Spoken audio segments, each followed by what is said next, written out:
how to make a turkey or chicken vegetable meatloaf. Let's get into it.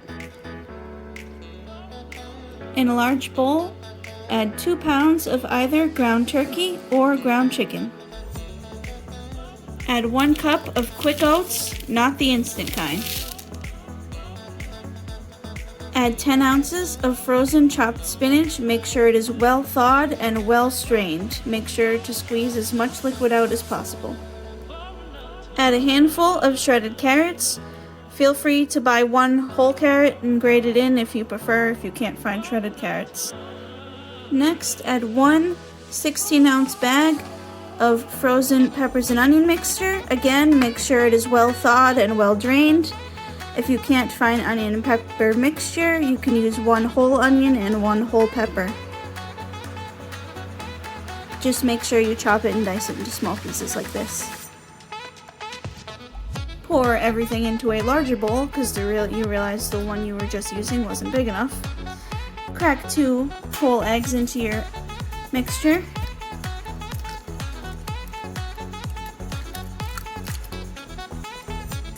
Add 2 cloves of minced garlic. Add 6 tablespoons of ketchup. Add 2 tablespoons of Worcestershire sauce.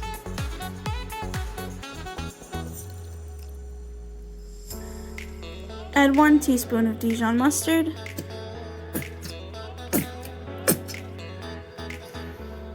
And lastly, add any seasonings or spices you'd like. I would start off with some salt and pepper, some onion powder and garlic powder, and a little bit of cayenne and chili powder. Mix everything until well combined.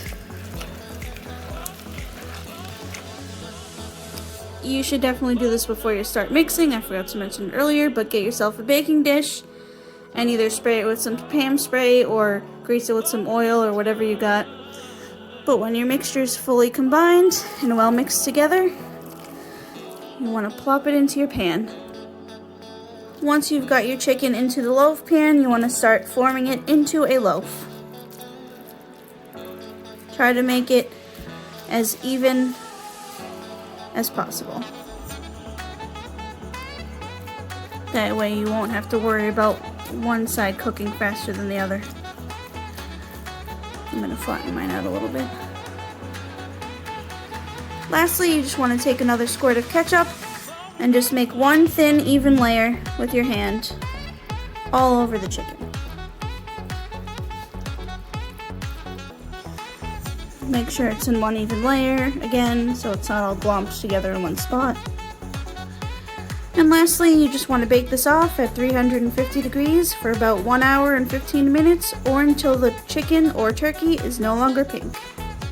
When your chicken is no longer pink on the inside, take your meatloaf out of the oven, obviously cut it to make sure it's not pink, and then let it rest for about 5 to 10 minutes to cool down and stiffen up. Fair warning, this meatloaf is very soft. Mine, as you can tell, mine fell apart. This is mainly because there aren't any breadcrumbs in it, holding it all together. If you're the type who prefers breadcrumbs, like me, and a normal meatloaf, feel free to add some. This is supposed to be a healthier recipe with vegetables and all that, so it's supposed to be a little healthier, but point is, serve and enjoy. I'm serving mine with some scalloped potatoes.